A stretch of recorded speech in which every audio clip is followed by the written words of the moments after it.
নমস্কার। আজকে আপনাদের কাছে আবার একটা সুন্দর ভিডিও নিয়ে হাজির আমি বিশ্বজিৎ। তো আজকে ভিডিওটা একটা স্বামী বিবেকানন্দর কথা নিয়ে আমি বলবো। স্বামী বিবেকানন্দ একদিন উনি ধর্মীয় সভায় যাবেন।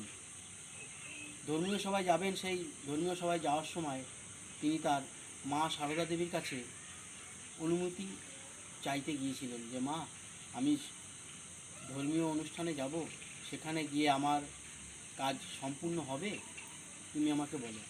আমরা যেমনই করি, আমরা যেরকম ধরেন যে কোনো ভালো জিনিস কাজ করতে গেলে আমরা ঈশ্বরের কাছে, ঠাকুরের কাছে, ভগবানের কাছে, আল্লাহর কাছে প্রার্থনা করে যাই, বাবা মার কাছে বলি, বাবা মার কাছে আশীর্বাদ নিই। সেরকমই স্বামী বিবেকানন্দ তার মায়ের কাছে, মা সারদা দেবীর কাছে, মা তো সকলের মা, মা সারদা দেবী, তিনি দুর্গা দেবী ছিলেন, মা সারদা দেবী, তার কাছে গিয়েছিলেন অনুমতি নিতে যে মা, আমি ধর্মীয় একটা অনুষ্ঠানে যাব, সেখানে গিয়ে আমি সেই কাজটা কি সম্পূর্ণ করতে পারবো মা, তুমি একটু আমায় বলো। মা সারদা দেবী মা বসে আছে ঘরে, সে তো অন্তর্যামী, সে বুঝতে পেরেছে যে স্বামী বিবেকানন্দ আমার কাছে কিসের জন্য এসছে। সে বুঝে সে বসে আছে, সে নর্মালি ক্যাজুয়াল, সে বসে থেকে নন্দ সেই স্বামী বিবেকানন্দ বলছে যে মা, তুমি তাহলে বলো, আমি তাহলে ওখানে গিয়ে সফল হতে পারবো। মা সারদা দেবী বসে আছে, সামনে ফলের ঝুড়ি একটা নিয়ে বসে আছে, সামনে ফলের ঝুড়ি রাখা আছে। সেইখানে স্বামী বিবেকানন্দ বলছে মা যে নরেন, নরেন মানে স্বামী বিবেকানন্দ ডাকনাম ছিল নরেন, নরেন ওইখান থেকে চাকুটা আছে দে না।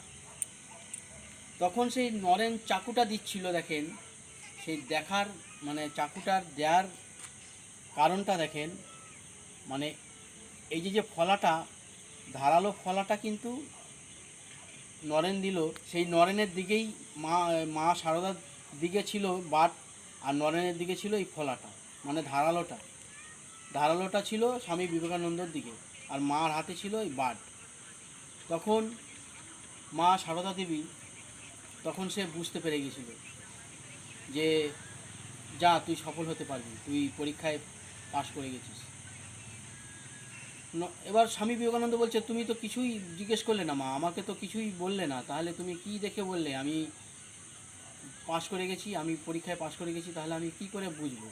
বলছে না, তুই জিতে গেছিস, তোর কথা ওখানে লোকে শুনবে, তুই পাশ করে গেছিস, যা। দেখুন আজকে সেই ফলাটা কেন, মানে স্বামী বিবেকানন্দ ফলাটা কেন তার দিকে রেখেছে। ও চাইছে যে আমার দিকে যে ফলাটা রয়েছে, ধারালোটা, সে আঘাত যদিও লাগে আমার লাগুক, অন্য যেন কারো না লাগে, মার যেন আঘাতটা না লাগে।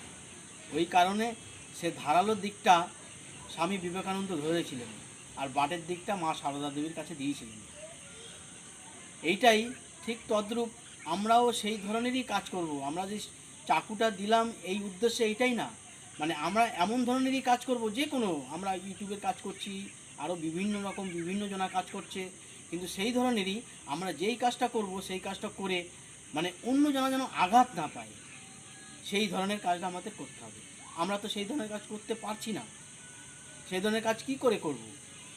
আমরা দেখেন, আমরা 10 মিনিটের রাস্তা আমরা যদি টোটো করে যাই, দেখবেন সেই টোটো করে গেলে সেই টোটোর জায়গাটা পরিষ্কার করে নিই, আগে তাকে তাড়াতাড়ি করে উঠে নিই গাড়ির সিটে, সামনে বসবো, কি হাওয়া লাগবে, আরেকজনা কোথায় বসবে সেটা কিন্তু ভাবতে পারলাম না, ভাবলামও না। বাট সেই জিনিসটাই আমাদেরকে ভাবতে হবে যে অন্যজনা যেন ভালো থাকে, অন্যজনা যেন কাজটা তার সঠিক হয়। সেটা যদি আমরা ভাবতে পারি, আমি যদি ভাবতে পারি, আপনি যদি ভাবতে পারেন, তাহলে সেই কাজ তাহলেই আমাদের সম্পূর্ণ হবে, এবং সেই কাজ আমরা করতে পারলে আমাদের জন্য ঈশ্বর ভাববে, আমরা কিন্তু ভাববো না। আমরা দেখুন পৃথিবীতে এসেছি কি নিয়ে, কিছুই নিয়ে আসিনি, খালি হাতে এসেছি, খালি হাতেই আমাদের যেতে হবে। বাট আমাদের কর্মটা সঠিক করতে হবে। আজকে আমার সব আছে, কাল অন্যজনের হবে। ঠিক তদ্রূপ স্বামী বিবেকানন্দর কথা আমি তো বলে শেষ করতে পারবো না।